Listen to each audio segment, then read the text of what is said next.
नमस्कार। मैं अरुण के शर्मा, एनालिस्ट वन थॉट। आज भारत सरकार द्वारा जो नोटिस निकाला गया और जो कहा गया कि आज पाकिस्तानियों का वीज़ा ख़त्म हो जाएगा, तो उसको इम्प्लीमेंट करने के लिए जो पाकिस्तानी नागरिक भारत में हैं, उनका अटारी बॉर्डर यानी बाघा बॉर्डर पर काफ़ी जमघट लगा हुआ आज नज़र आ रहा है। और ये भी है कि कुछ पाकिस्तानी लड़कियां ऐसी हैं जो 4-4 बच्चों की मां हैं, यहाँ भाग कर आ गई हैं। चटकारे लेकर जो मेन स्ट्रीम मीडिया है उनकी कहानियों को छाप रहा है, उसके बारे में चर्चा कर रहा है, परंतु हम उसकी चर्चा नहीं करेंगे। हम जो जेन्युइन केस हैं, जैसे उड़ीसा में एक महिला है, आज से 35 वर्ष पहले पाकिस्तान से वो भागकर आ गई क्योंकि उनकी जबरन शादी की जा रही थी और अब उनके 2 बच्चे भी हैं, तो उनकी स्टोरी अलग से करेंगे। ऐसे ही राजस्थान में 2 लड़कियां हैं जो पाकिस्तानी थी, यहाँ से 2 बच्चे गए, उनको पसंद आ गई और शादी करके 1.5 साल हो गया, उनका वीज़ा नहीं लग रहा था और बड़ी मुश्किल से उनका वीज़ा लगा और वो अपने ससुराल हिंदुस्तान आ पाई। अब 16 तारीख के बाद उनका वीज़ा लगा, अब उनको वापस जाना है, तो वो रहम की गुहार लगा रही है। हम बात करेंगे कुछ और, जैसे कि जो वीज़ा जिनका ख़त्म हो रहा है, भारत में रह रहे उन पाकिस्तानी नागरिकों के लिए आज बेहद अहम और भावनात्मक आज समय और दिन है। क्या होने वाला है उनके साथ, जिनका वीज़ा आज ख़त्म हो चुका है या ख़त्म होने जा रहा है, जिनका लॉन्ग टर्म वीज़ा LTV की प्रक्रिया अभी तक पूरी नहीं हो सकी। केंद्र सरकार ने हालिया निर्देशों के मुताबिक 27 अप्रैल 2025 की समय सीमा तय कर दी थी, जिसके बाद ऐसे नागरिकों को भारत छोड़ना अनिवार्य था। अब क्या होगा उनका, आज देखने वाली बात ये है। सीमा पर भीड़ है, भावनाओं का सैलाब है, किसी को अपना पीहर हिंदुस्तान या किसी को अपना ससुराल हिंदुस्तान छोड़ना पड़ रहा है। अटारी बॉर्डर जो बाघा बॉर्डर कहलाता है, उस सुबह से ही पाकिस्तान नागरिकों का आना जाना शुरू हो गया। परिवारों के साथ आए बहुत सारे बुजुर्ग, महिलाएं, बच्चे भारी मन से भारत छोड़ने की तैयारी में है, ऐसा नजर आया। अब भारत में कौन नहीं रहना चाहेगा, हर एक पाकिस्तानी भी भारत में रहना चाहता है, क्योंकि यहाँ पर रहने की जो स्वतंत्रता है वो पाकिस्तान में नहीं है। पाकिस्तान टेररिस्ट देश है भारत का। हालांकि भारत के जो लोग हैं, यहाँ के जो हिंदुस्तानी हैं, उनकी बहुत सारों की शादी पाकिस्तान में हुई। हमारी टेनिस स्टार थी, उनकी शादी वहाँ हुई, परंतु अंततः उनको तलाक लेना पड़ा। ऐसे बहुत सारे उदाहरण हैं हमारे पास। तो अब छोड़ना पड़ेगा भारत, और भारत छोड़ते हुए मन भारी हो रहा है। क्या सलूक करेगा पाकिस्तान उनके साथ, क्योंकि वो ही हैं जो सरकार को मजबूर करने वाले हैं। उनके भारतीय रिश्तेदार, दोस्त, वर्षों से जुड़े उनके रिश्तों को आज अलविदा कहना पड़ रहा है। अब क्या होगा साहब मेडिकल वीज़ा का, अभी ये तो सामान्य है। अब जिनका जो बीमारी का इलाज करा रहे हैं, गंभीर बीमारी है, उनका क्या होगा। पाकिस्तान उनको अच्छी चिकित्सा प्रोवाइड तो नहीं कर पाया और रहमो करम पर वो भारत आ गए, क्योंकि यहाँ पर पाकिस्तान के मुकाबले चिकित्सा सुविधा बहुत ज़्यादा उत्कृष्ट है। यहाँ के डॉक्टर्स जो हैं वो विश्व के फेम डॉक्टर, यहाँ पर हमारा ऑल इंडिया मेडिकल है, सफदरजंग है, राम मनोहर लोहिया हॉस्पिटल है, हिंदूराव हॉस्पिटल है, गंगाराम हॉस्पिटल है, एक से एक बढ़कर सफदरजंग हॉस्पिटल है, नायब जीटीबी हॉस्पिटल है, ऐसे ऐसे नायब हॉस्पिटल हैं जहाँ पर करीब 5,000 डॉक्टर जो हैं वो एक्सलेंट परफॉर्मेंस के साथ मरीजों का इलाज करते हैं। प्राइवेट को जो मेडिकल हैं हॉस्पिटल्स वो भी पर्याप्त संख्या में हैं। छोटे मोटे मिलाकर दिल्ली के अंदर करीब 70 हॉस्पिटल हैं। अब देखने वाली बात ये है कि उनको 2 दिन अतिरिक्त दिए गए हैं, 29 अप्रैल तक भारत में रह सकते हैं। इसके बावजूद बॉर्डर पर जुटे लोगों की तादाद काफ़ी बढ़ी रही है। केंद्र सरकार के फैसले के तहत अपनी वापसी की प्रक्रिया पूरी कर रहे हैं और इस मामले में गृह मंत्रालय को हम कहना चाहेंगे उन्होंने निगरानी सख्त कर दी है और दस्तावेजों की जांच काफ़ी क्रिटिकल वे में वो कर रहे हैं, जो करनी भी चाहिए। हम समर्थन करते हैं इस बात का। गृह मंत्रालय के निर्देशों के तहत राज्य पुलिस और इमिग्रेशन विभाग के इन आदेशों को सख्ती से लागू करना शुरू कर दिया है। सीमावर्ती जिलों में अमृतसर, गुरदासपुर, फिरोजपुर से बड़ी संख्या में लोग सीमा की ओर रवाना हो गए हैं। अधिकारियों ने हर एंट्री पॉइंट पर दस्तावेजों की बारीकी से जांच की ताकि कोई भी अवैध रूप से भारत में ना रह सके।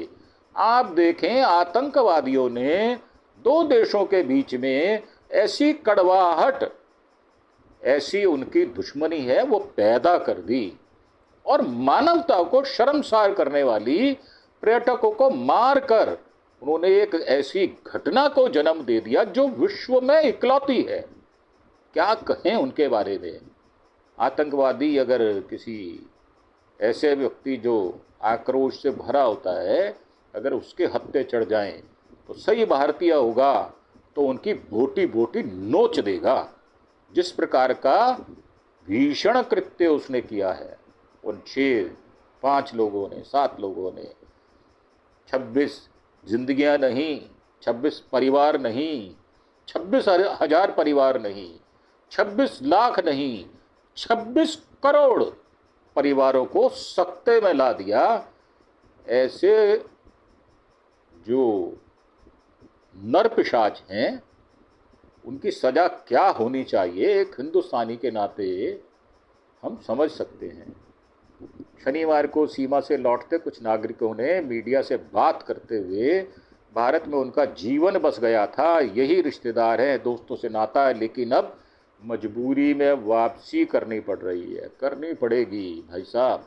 आप वहाँ की जाकर सरकार को गिरेबान पकड़ के झकझोर के पूछें उनसे, क्यों भैया ये माहौल क्यों बनाया आपने, ऐसा विभत्स दृश्य आपने पैदा करने के बाद हम लोगों को क्यों मजबूर कर दिया। तो असली बात ये है कि जो सामाजिक रिश्ते होते हैं, जो ताना बाना होता है वो टूटता नहीं है। कुछ लोगों ने यह भी कहा है कि उन्होंने एलटीवी के लिए आवेदन किया था लेकिन यह प्रक्रिया पूरी नहीं हो सकी। अब इसमें जो बात आ रही है वो सीमा हैदर जो है जिसके बारे में मैं चर्चा ही नहीं करना चाहता। उनके एक वरिष्ठ वकील हैं एपी सिंह, उन्होंने स्पष्ट शब्दों में कहा है कि भारत की नागरिक हैं और उनको पाकिस्तान लौटना किसी भी स्थिति में संभव नहीं है। कहाँ से हो गई भारत की नागरिक जो पाकिस्तान से 4 बच्चों की माँ भागकर यहाँ आ जाए और अपनी प्रेम को पूरा करने के लिए वो यहाँ का जो पति है उससे यहाँ से शादी कर ले, जो इलीगल है। वहाँ उन्होंने तलाक दिया नहीं। तो मेरा मानना ये है कि इस विषय में बात करना अनुचित ही रहेगा। इस विषय को हम छोड़ देते हैं और ये कहना कि आज हालात मुश्किल हैं,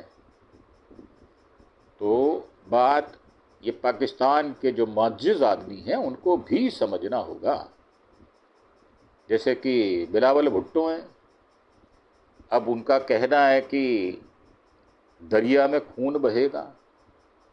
भाई साहब बिलावल, तुम अपना इलाज कराओ। मानसिक संतुलन तुम्हारा बिगड़ गया है।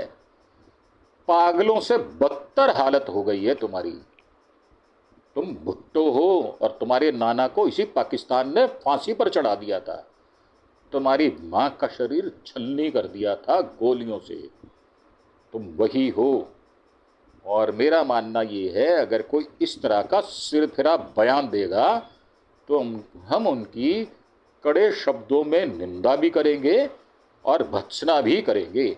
ऐसा व्यक्ति दो देशों के बीच में दुश्मनी पैदा करने के लिए सबसे बड़ा फैक्टर बन जाता है। और जो हमारे हरदीप पुरी साहब हैं, उन्होंने कहा है कि बिलावल को अपनी मानसिक स्थिति की जांच करानी चाहिए, और मैं अपनी तरफ से कह रहा हूं उनको मेंटल हॉस्पिटल में दाखिल करा देना चाहिए।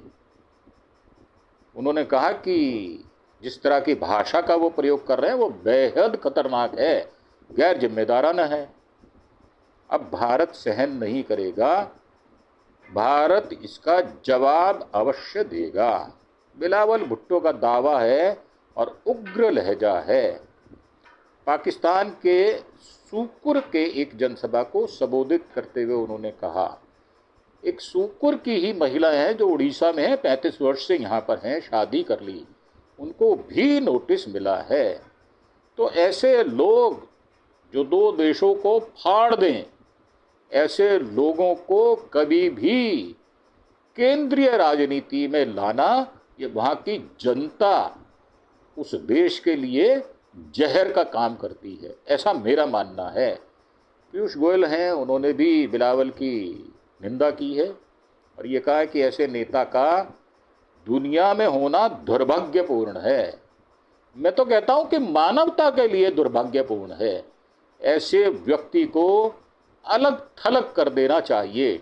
समाज के बीच में रहना, ऐसा व्यक्ति जो नाली के कीड़े के समान है, वो कुलबलाता जरूर है। मेरा मानना ये है कि जो आज समस्याएं उनकी वजह से खड़ी हैं और वो आग में घी डालने का काम कर रहे हैं, तो जो आग में घी डाल रहा है आज उसकी ज़रूरत नहीं है। आज उस व्यक्ति की ज़रूरत है जो इस भभकती आग को शांत कर सके, ऐसे स्टेटमेंट दे सके, ऐसी बात कर सके जैसे कश्मीरियत में कश्मीरी लोगों ने कश्मीर के अंदर की है। उन्होंने जो व्यक्ति घायल हो गए थे उनको पीठ पर लाद कर कई कई किलोमीटर नीचे उतरकर उनको चिकित्सा सुविधा उपलब्ध कराने के लिए कितनी मेहनत और मशक्कत की है। आज उन बातों को सामने लाने की जरूरत है। मानवता का धर्म क्या होता है, चाहे धर्म इस्लाम हो, चाहे हिंदू हो, चाहे सिख हो, ईसाई हो, सबकी रगों में वही खून बहता है। आज उस खून को पहचानने की ज़रूरत है। वैसे ही लोग अगर स्टेटमेंट दें तो मुझे लगता है कि ये जो बदले की आग है कि शायद थोड़ी ठंडी हो पाए। और जो कहा जा रहा है उसमें बहुत सारी चीज़ें हैं जिन विषयों का उल्लेख हमको करना भी पड़ेगा और सहना भी पड़ेगा। अब जो भारत ने 5 पॉइंट एक्शन लागू किया है, अब उससे वहाँ पर खलबली है पाकिस्तान में। डेडलाइन के बाद भी भारत में बचे पाकिस्तानियों का होगा क्या? अब यह उदाहरण देकर कहा गया, परंतु मैं उदाहरण दूंगा सूकर की जो महिला हैं जो उड़ीसा में रहती हैं, उनका होगा क्या? कैसे जाएंगे वो इस यहाँ पर सबको छोड़कर वापस पाकिस्तान में? तो ये कहना कि किन पाकिस्तानी नागरिकों का भारत वीज़ा ख़त्म हो रहा है, तो भारत की नेशनल सिक्योरिटी पर फैसला लेने वाली सबसे बड़ी बॉडी जो है वो कैबिनेट कमेटी ऑन सिक्योरिटी है। उन्होंने ये फैसला लिया है और उसमें सभी लोग समझदार हैं। हमारे विदेश सचिव हैं, विक्रम मिस्त्री साहब, उन्होंने कहा 23 अप्रैल को बताया था कि पाकिस्तानी नागरिकों की 14 कैटेगरी के वीज़ा को रद्द किया गया है। 13 कैटेगरी के वीज़ा धारकों को 25 अप्रैल तक भारत छोड़ना होगा। हालांकि इसे 2 दिन बढ़ा दिया गया, यानी आज 27 अक्टूबर कर दिया गया, जिसमें सार्क वीज़ा है, बिजनेस वीज़ा है, विजिटर वीज़ा है, जर्नलिस्ट वीज़ा है, कॉन्फ्रेंस वीज़ा है, ट्रांजिट वीज़ा है, ग्रुप टूरिस्ट वीज़ा है, माउंटेनियरिंग वीज़ा है, फिल्म के लोग हैं, कलाकारों का वीज़ा है, स्टूडेंट्स का वीज़ा है, वीज़ा ऑन अराइवल है, बहुत सारी श्रेणियां हैं। अब इसमें 29 अप्रैल तक उन नागरिकों को भारत छोड़ने के लिए कहा गया है जो मेडिकल वीज़ा के अंतर्गत आते हैं। अब इसमें एक मरीज के साथ 2 अटेंडेंट्स की भी एंट्री होती है, उनको भी छोड़ना पड़ेगा। और मानवीय आधार पर नागरिकों को अन्य वीज़ा होल्डर्स की तुलना में 2 दिन इसीलिए ज़्यादा दिए गए हैं। भारत मानवीय मूल्यों की कद्र करता है, इसी वजह से उनको 48 घंटे वापस ज़्यादा दिए गए हैं ताकि वो अपना बंदोबस्त कर सकें। और इसके अलावा पाकिस्तानी हाई कमिश्नर के डिफेंस, नेवी, एयरफोर्स के डिप्लोमेट्स ऑन वांटेड पर्सन जो घोषित किया गया, उन्हें 30 अप्रैल को भारत छोड़ देना होगा। भारत सरकार ने जिन पाकिस्तानी नागरिकों को फिलहाल देश छोड़ने के आदेश से बाहर रखा है, फिलहाल लॉन्ग टर्म वीज़ा LTV धारक पाकिस्तानी नागरिकों को आदेश से अभी बाहर रखा है। उनमें विशेष तौर पर अल्पसंख्यक जो पाकिस्तानी हिंदू हैं उनको बाहर रखा गया है। वैसे भी वो पाकिस्तान में धार्मिक उत्पीड़न की वजह से भारत में हमेशा के लिए रहना चाहते हैं और उन्होंने अप्लाई भी कर रखा है। अब 4 कैटेगरी में लॉन्ग टर्म वीज़ा मिलता है। सबसे ज़्यादा पाकिस्तानी हिंदुओं के पास ये वीज़ा है। उनमें हिंदू, सिख, बौद्ध, जैन, पारसी और क्रिश्चियन शामिल हैं। वो पाकिस्तानी महिला जो भारतीय पुरुषों से शादी कर भारत में रह रही हैं। पाकिस्तान में शादी करने वाली भारतीय महिला या तलाकशुदा या विधवा होकर भारत वापस आ गई हैं। अगर भारत सरकार की किसी परेशानी को देखकर बहुत ज़्यादा संवेदनशीलता या मदद की भावना दिखाती है तो उसका मतलब ये नहीं है कि उसको टेकन फॉर ग्रांटेड लिया जाए। चौथी कैटेगरी के लिए सबसे पहले 1 साल का वीज़ा जारी होता है, हर 2 साल में इसको एक्सटेंड किया जाता है। ये लॉन्ग टर्म वीज़ा के तहत भारत सरकार आमतौर पर उन लोगों को शरण देती है जो अपने देश में सुरक्षित ना हों। LTP होल्डर्स भारत में लंबे समय तक रह सकते हैं और नागरिकता के लिए आवेदन कर सकते हैं, जिनमें ज़्यादातर पाकिस्तानी हिंदू शामिल हैं। राजस्थान, गुजरात, दिल्ली राज्यों में बसे हुए हैं। सितंबर 2024 में गृह मंत्रालय ने 145 पाकिस्तानी हिंदुओं को LTV दिया था, लॉन्ग टर्म वीज़ा दिया था, और डिप्लोमेट्स या काउंसलर इस आदेश से बाहर हैं। इन अधिकारियों को इंटरनेशनल डिप्लोमेटिक प्रोटोकॉल के तहत किसी अन्य देश में नियुक्ति किया जाता है। इनके लिए भारत छोड़ने की समय सीमा अलग से तय की जाएगी। अब डेडलाइन ख़त्म होने के बाद भी जो पाकिस्तानी भारत नहीं छोड़ेंगे उनके साथ क्या होगा, ये सुप्रीम कोर्ट के सीनियर वकील ने बताया है कि भारत सरकार ने जिन पाकिस्तानी नागरिकों को देश से जाने के लिए कहा है, अगर वह आदेश का उल्लंघन करते हैं तो उन्हें गैर कानूनी विदेशी माना जाएगा। ऐसे पाकिस्तानी नागरिक नए इमिग्रेशन एंड फॉरेनर्स एक्ट 2025 के तहत अपराधी माने जाएंगे। 1 से 5 साल की सज़ा हो सकती है, 10 से 15 हज़ार का जुर्माना वसूला जा सकता है, या दोनों इकट्ठे भी हो सकते हैं। Bharat immigration and foreigners act 2025 विदेशी नागरिकों के आने, रहने, जाने की कंट्रोल करता है। इनका मकसद देश की सुरक्षा को बनाए रखना होता है। अब foreigner act 1946, passport entry registration of foreigners act 1939, immigration act जो 2000 का है, इसके तहत वह व्यक्ति विदेशी हो जाएगा जो भारत यहाँ का नागरिक नहीं है। इसमें पाकिस्तानी नागरिक भी शामिल हैं। नागरिक वैध वीज़ा के बिना या वीज़ा ख़त्म होने के बाद अगर भारत में रहता है तो वह गैर कानूनी विदेशी माना जाएगा। और अवैध रूप से जो भारत आ गए हैं, जिनमें सीमा हैदर का भी नाम है, तो ऐसा माना जा रहा है कि इनके साथ रियायत करना मुझे लगता नहीं है कि उचित होगा, क्योंकि वो भागकर आए हुए हैं। सीमा की नागरिकता के लिए एप्लीकेशन राष्ट्रपति के पास पेंडिंग है। इसके अलावा भी कई केस हैं जिन पर सुनवाई बाकी है। ऐसे में इन केसों की जांच होगी, फिर तय किया जाएगा कि इन्हें डिपोर्ट करना है या नहीं करना। जिन पाकिस्तानियों ने वीज़ा एक्सटेंशन के लिए आवेदन कर रखा, उनके साथ क्या होगा, ये भी देखने और सोचने वाली बात है।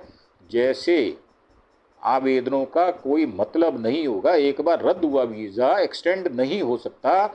ऐसे में पाकिस्तानी नागरिक जिन्होंने भारतीय वीज़ा एक्सटेंड करने का आवेदन दिया था, उन्हें 27 अप्रैल तक किसी वजह से रोका नहीं जा सकता और उनको पाकिस्तानी लौटना ही होगा। उनके वीज़ा एक्सटेंशन आवेदन पर कोई कार्रवाई नहीं होगी। तो ये थी हमारी प्रस्तुति। जो आज का मुख्य विषय है वो बहुत संवेदनशील है, और इस संवेदनशील विषय पर चर्चा ना करें ऐसा हो नहीं सकता, क्योंकि हम भी असली भारतीय और असली हिंदू हैं। हमारा मानना है कि देश में किसी धर्म के, किसी जाति के, किसी संप्रदाय के लोग हों, हम 146 करोड़ लोग भारतवंशी और हिंदुस्तानी पहले हैं, और हम देश की संप्रभुता, उसकी अखंडता के लिए अपनी जान भी दे सकते हैं और किसी की जान ले भी सकते हैं। इन्हीं शब्दों के साथ एक प्रार्थना कि आप किसी भी ऐसे नरेशन में ना फंसें जो हिंदू, मुसलमान, सिख, ईसाई में फ़र्क करता हो। आप जो भी बात करें वो भारत की संप्रभुता, अखंडता को ध्यान में रखकर करें। इन शब्दों के साथ आपसे आज्ञा लेंगे, और एक प्रार्थना कि आप हमारा चैनल अरुण के शर्मा एनालिस्ट वन थॉट को सब्सक्राइब अवश्य करें, क्योंकि सब्सक्रिप्शन से हमें मॉरल मेंटल सपोर्ट मिलता है और हमें आपसे कोई भी मॉनेटरी गेन की ना तो हम डिमांड करते हैं और ना हमें उम्मीद है। हम सिर्फ अपने विचारों को आप तक पहुंचाना चाहते हैं और आपके विचारों को सुनना चाहते हैं। कमेंट बॉक्स में मेरा इनविटेशन है, जो भी व्यक्ति जिस भी विषय पर बात करना चाहे वो नीचे लिख कर दे सकता है, या इसी जो एपिसोड है इसके अंदर क्या अधूरा रह गया जिसको हमें सुधारना चाहिए, वो भी लिख कर दे सकता है। तो आपका धन्यवाद, थैंक यू। जय हिंद, जय भारत।